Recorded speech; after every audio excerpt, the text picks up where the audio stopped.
आप सभी का स्वागत है। अभी श्रीलंका और भारत के बीच बॉर्डर को लेकर कुछ डिस्ट्रीब्यूट हुआ है, उससे रिलेटेड न्यूज़ होने वाली। क्या है, क्या नहीं है?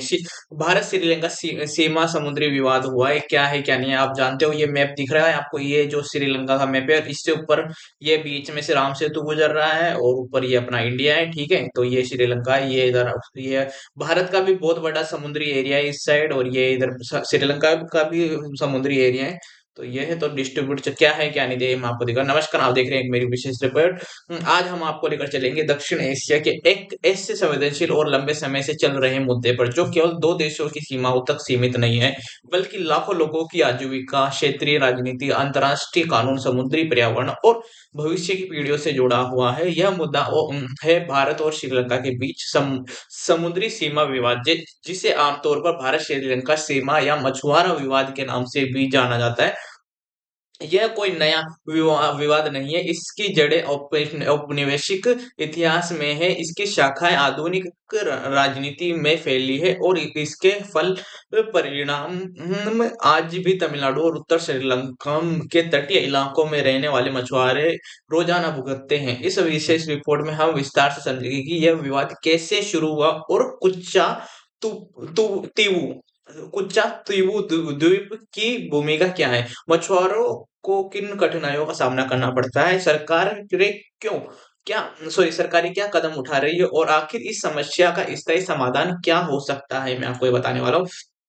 भौगोलिक स्थिति और समुद्री सीमा का महत्व। भारत और श्रीलंका के बीच कोई जमीनी सीमा नहीं लगती है, वो सही वाही सीमा नहीं है। जैसे कि ये देख लो, मैप मैप को मैंने मैप में आपको दिखाया था, जिसमें जिसमें श्रीलंका जो थी, श्रीलंका एक समुद्र का एक टापू मान लो भाई, टापू को द्वीप को मान लो, द्वीप की तरह है वो, एक तरह से बहुत बहुत बड़ा द्वीप है, ठीक है? वो एक श्रीलंका बस द्वीप को कंट्री कंसिडर कर दिया गया है। दोनों देशों के बीच स्थित पालक जलडमरू मध्य, जो बंगाल की खाड़ी को अरब सागर से जोड़ता है। यह जलडमरू मध्य ऐतिहासिक रूप से व्यापार, सांस्कृतिक आदान प्रदान और मछली पकड़ने का प्रमुख क्षेत्र रहा है। इसकी चौड़ाई कुछ स्थानों पर 40 किलोमीटर है, जिससे दोनों देशों के तट तो बहुत पास पास दिखाई देते हैं। इस क्षेत्र में समुद्री संसाधन प्रचुर मात्रा में पाए जाते हैं। झींगा, टूना, मैकेरल और अन्य व्यावसायिक मछलियां यहाँ मछुआरों की आजीविका का मुख्य आधार है। लेकिन जिससे आबादी बढ़ी और आधुनिक मछली पकड़ने की तकनीक आई, वैसे वैसे संसाधनों पर दबाव भी बढ़ता गया। औपनिवेशिक काल और विवाद की ऐतिहासिक जड़ें क्या है, मैं आपको ये बता देता हूँ। ब्रिटिश ब्रिटि- ब्रिटिश काल के दौरान भारत और सीलोन दोनों ही एक ही साम्राज्य का हिस्सा थे। उस समय समुद्री सीमा को स्पष्ट रूप से चिन्हित करने की आवश्यकता महसूस नहीं की गई। मछुआरे बिना किसी रोक टोक के पूरे क्षेत्र में मछली पकड़ते थे। 1947 में भारत की स्वतंत्रता और 1948 में सीलोन की स्वतंत्रता के बाद यह, सीलोन मतलब श्रीलंका बोल रहा हूँ मैं, ठीक है? श्रीलंका का नाम सिलोन भी है, ठीक है? बाद यह प्रश्न उठने लगा कि समुद्री सीमा कहाँ तक की तय की जाए। शुरुआत में यह मुद्दा गंभीर नहीं माना गया, क्योंकि दोनों देशों के बीच मैत्रीपूर्ण संबंध है। लेकिन समय के साथ संसाधनों की कमी और राष्ट्रीय हितों के उभार ने इस मुद्दे को विवाद का रूप दे दिया। ठीक है? कच्चा तीवू द्वीप, ये एक द्वीप का नाम है, वो एक टापू का नाम है, समुद्र के बीच में होता है। जो कच्चा तीवू द्वीप को विवाद का केंद्र क्या है, मैं आपको ये बताता। कच्चा तीवू एक छोटा सा निर्जन द्वीप है, जिसका क्षेत्रफल बहुत कम है, लेकिन इसका रणनीतिक और भावनात्मक महत्व अत्यधिक है। ऐतिहासिक रूप से तमिल मछुआरे इसे विश्राम स्थल और धार्मिक आयोजनों के लिए उपयोग करते हैं। 1974 में भारत और श्रीलंका के बीच एक समुद्री सीमा समझौता हुआ। इस समझौते के तहत कच्चा तीवू को औपचारिक रूप से श्रीलंका का हिस्सा माना गया। भारत सरकार का तर्क था कि इससे दोनों देशों के संबंध मजबूत होंगे। बदले में भारतीय मछुआरों को कुछ पारंपरिक अधिकार दिए गए। हालांकि तमिलनाडु में इस निर्णय का विरोध हुआ। कई राजनीतिक दलों और मछुआरों मछु मछुआरा संगठन, सॉरी, राजनीतिक दलों और मछुआरा संगठनों ने इसे ऐतिहासिक भूल करार दिया। उनका कहना था कि कच्चा द्वीप भारत का हिस्सा था और इसे बिना संसद में व्यापक चर्चा के सौंप दिया गया। मछुआरों की रोजमर्रा की हकीकत क्या है, मैं आपको ये बता देता हूँ। ये देख सकते हो, ये अपना इंडिया है। ये बीच में कहीं से भी नहीं जुड़ता है, ठीक है। ये श्रीलंका अलग ही समुद्र में रखा हुआ है और ये बीच में ये इतनी सी है, बस मान नहीं, राम सेतु जो श्री राम जी ने बनाया था, वो ही इन दोनों देशों को जोड़ता है एक तरह से माने तो। लेकिन फिर भी कई बीच बीच में एक बहुत बड़ा राम सेतु का हिस्सा है जो पानी में डूब चुका है, ठीक है। तो इस वजह से थोड़ा सा समुद्र से कहीं से भी भारत से इसका वो नहीं होता है। तो ये यही था। और तमिलनाडु के सॉरी मछुआरों की रोजमर्रा की हकीकत ये है। तमिलनाडु के रामेश्वरम, नागपट्टिनम और पुडुकोट्टई जैसे क्षेत्रों के हजारों मछुआरे हर रोज समुद्र में उतरते हैं। उनके लिए यह विवाद कोई राजनीतिक बहस नहीं, बल्कि जीवन और मृत्यु का प्रश्न है। श्रीलंका नौसेना द्वारा भारतीय मछुआरों की गिरफ्तारी, नावों की जब्ती और कभी-कभी गोलीबारी की घटनाएं दोनों देशों के मीडिया में सुर्खियां बनती रही। वहीं श्रीलंका के मछुआरों का आरोप है कि भारतीय ट्रोलर उनके समुद्री क्षेत्र में घुसकर अत्यधिक मछली पकड़ लेते हैं, जिससे उनके लिए कुछ नहीं बचता, ठीक है। तो इस तरह से ट्रोलिंग और पर्यावरणीय नुकसान क्या है, मैं आपको ये बता देता हूँ डिटेल में। आधुनिक ट्रोलिंग तकनीक समुद्र की तलहटी को खरोच देती है। इससे न केवल मछलियां पकड़ी जाती है, बल्कि उनके अंडे और अन्य समुद्री जीव वो भी नष्ट हो जाते हैं। पर्यावरणविदों का मानना है कि यह दीर्घकालिक रूप से समुद्री परिस्थितियों को नुकसान पहुंचाता है। इस तरह से झड़पें हो रही है। श्रीलंका में ट्रोलिंग पर कड़ा रुख अपनाया है, जबकि भारत में अब भी एक तकनीकी कई जगह प्रचलित है। यही तकनीक असमानता भी विवाद को बढ़ाती है।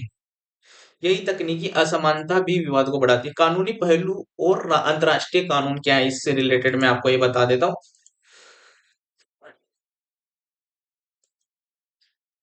इस तरह से ये है, मैप में दिखा रहा हूँ मैं।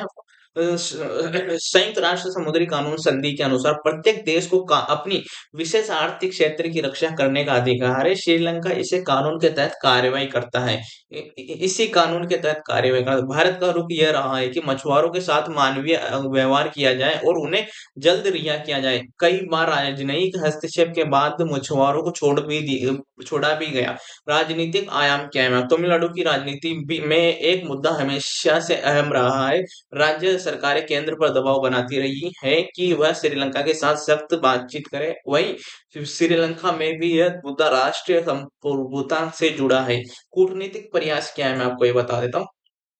दोनों देशों के बीच संयुक्त कार्य समूह बनाए गए हैं। उच्च स्तरीय वार्ताएं हुई हैं। कई बार यह सहमति बनी है कि मछुआरों के ऊपर गोली नहीं चलाई जानी चाहिए और संवाद के जरिए समाधान निकाला जाए। सामाजिक और मानवीय प्रभाव क्या है? जब कोई मछुआरा गिरफ्तार होता है तो उसका परिवार संकट में आ जाता है। बच्चों की पढ़ाई, परिवार की आय और सामाजिक सम्मान सब प्रभावित होते हैं। भविष्य की चिंताएं क्या है? फ्यूचर की चिंताएं क्या है? मैं आपको जलवायु परिवर्तन, समुद्री स्तर में वृद्धि और मछली संसाधनों की कमी इस विवाद को और जटिल बना सकती है। विशेषज्ञों का मानना है कि अगर अभी ठोस कदम नहीं उठाए गए, तो आने वाले वर्षों में स्थिति और बिगड़ सकती है।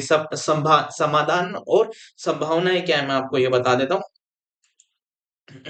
संयुक्त मछली प्रबंधन, गहरे समुद्र में मछली पकड़ने की तकनीक, वैकल्पिक रोजगार और विश्वास निर्माण के उपाय इस समस्या का समाधान हो सकते हैं। भारत और श्रीलंका के बीच समुद्री विवाद इस केवल सीमाओं का प्रश्न नहीं, यह इंसानों, पर्यावरण और भविष्य से जुड़ा हुआ मुद्दा है। स्थायी समाधान तभी संभव है जब दोनों देश सहयोग, संवेदनशीलता और दूरदर्शिता के साथ आगे बढ़े, ठीक है। और मैं आपको थोड़ा सा डिटेल में बता देता हूँ इसके बारे में,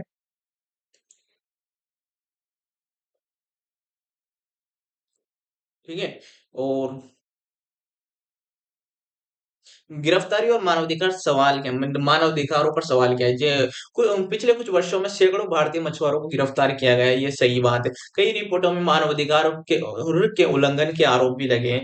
पर श्रीलंका का यह कहना है कि अवैध मछली पकड़ना हमारी समुद्री संपदा को नष्ट कर रहा है, ठीक है। ये है।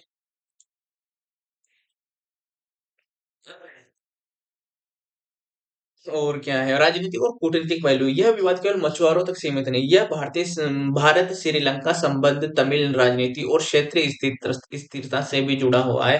हर बार जब कोई घटना होती है, दिल्ली और कोलंबो के बीच कूटनीतिक बातचीत तेज होती हो जाती है। और क्या है मैं आपको थोड़ा सा बता देता हूँ। भारत और श्रीलंका के बीच समुद्री संबंध कोई नई बात नहीं है। इतिहास बताते हैं कि चोल काल से ही दोनों क्षेत्रों के बीच व्यापार, सांस्कृतिक और मछली पकड़ने के ये रिश्ते रहे हैं। ब्रिटिश शासन के दौरान भी भारत और श्रीलंका के मछुआरे बिना किसी सीमा के समुद्र में जाते थे। समस्या तब शुरू हो हुई जब आजाद भारत और स्वतंत्र श्रीलंका ने समुद्री सीमा तक तय करने की शुरू की कोशिश किया।